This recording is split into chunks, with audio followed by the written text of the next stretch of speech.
तो बच्चों, आज मैं एक नई कहानी सुनाती हूँ, बंदर और गांव वालों की कहानी।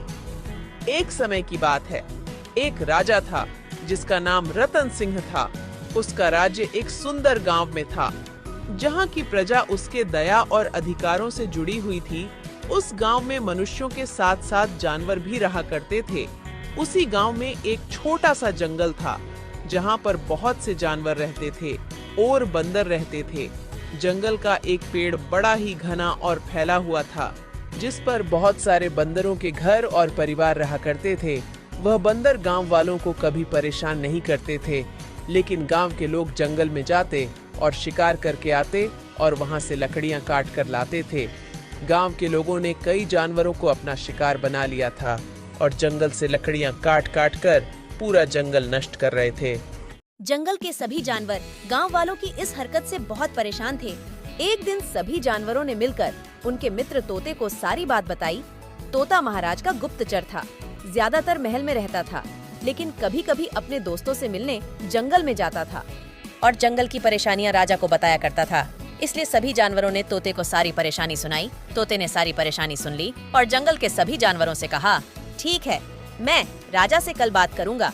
लेकिन राजा की तबीयत खराब होने की वजह से दरबार बर्खास्त रही। उधर गांव वाले जंगल में आतंक मचा रहे थे। तभी सभी जानवरों ने सोचा कि अब हम इन लोगों को परेशान करेंगे, ये ऐसे नहीं मानेंगे। बंदरों और सभी जानवरों ने मिलकर गांव वालों को बहुत परेशान कर दिया। चिल्ला चिल्ला कर शोर मचाने लगे। गांव वाले परेशान हो गए, बंदरों को मारने के लिए भागे। बंदर लोगों के घर में घुस गए और नुकसान करने लगे। जब राजा को इस बात का पता चला तो राजा ने फैसला किया, वो खुद गांव जाकर समस्या का पता लगाएंगे। जब राजा गांव में जाकर लोगों से बात कर रहे थे, राजा को एक भयानक आवाज सुनाई दी। सिपाही दौड़ते हुए गए और देखा तो वहाँ कोई नहीं था। सिपाहियों ने पेड़ पर देखा तो कई बंदर वहाँ बैठे हैं। राजा बंदर के पास आया और बोला, क्या बात है मेरे मित्रों, मुझे बताओ, मैं तुम्हारी परेशानी सुनूंगा।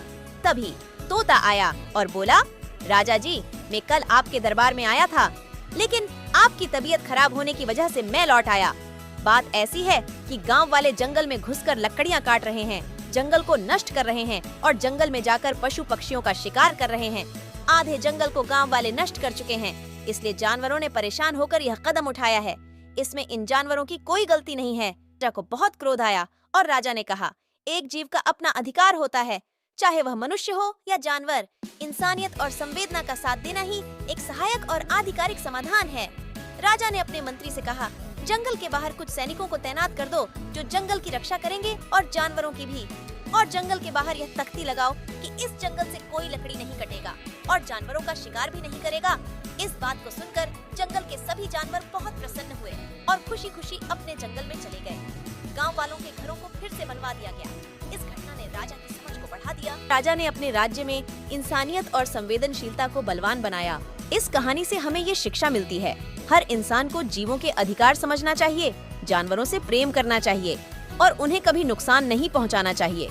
हर जीव का अपना अधिकार होता है।